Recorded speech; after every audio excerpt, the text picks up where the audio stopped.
અમારી શાળાનું નામ શ્રી જાંબરવાળા પે સેન્ટર શાળા છે। આજે ધોરણ 6માં સામાજિક વિજ્ઞાનમાં 11મો પાઠ ભૂમિ સ્વરૂપમાં વિવિધ ભૂમિ સ્વરૂપો વિશે વિદ્યાર્થીઓ છે પોતે પરિચય આપશે। સામાન્ય રીતે મહાસાગરના જળભાગનો આજી ભાગ એટલે ઉપસાગર ભારતમાં બંગાળનો ઉપસાગર શ્રેષ્ઠ ઉદાહરણ છે।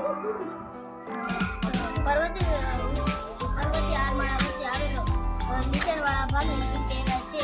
દાખલા તરીકે કાશ્મીરની ખીણ। જે ભૂમિ ભાગની 3 બાજુ સમુદ્ર અને એક બાજુ જમીન વિસ્તારથી જોડાયેલ હોય તેને દ્વીપકલ્પ છે। ઉદાહરણ તરીકે દક્ષિણ ભારત અને સૌરાષ્ટ્ર તેના ઉદાહરણ છે। બે જળ વિસ્તારોને જોડતી સાગરી જળપટ્ટીને સમુદ્ર ધૂળ કહે છે। ઉદાહરણ તરીકે ભારત અને શ્રીલંકા વચ્ચે આવેલી કાલ્પનિક સામુદ્ર ધૂળ। જ્યારે કોઈ જળ વિસ્તાર 3 બાજુઓથી ભૂમિથી ઘેરાયેલો હોય તેને અખાત કહે છે। ખંભાતનો અખાત અને કચ્છનો અખાત। જે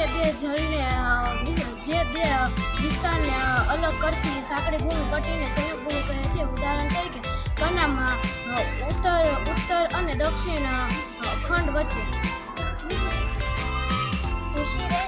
ઉશીર એટલે લંબાત્મક છેડો જે બોલો। ભૂમિનો લંબાત્મક છેડો જે જળ ભાગમાં ફેલાયેલો હોય છે। ઉદાહરણ તરીકે ભારતનો કન્યાકુમારી।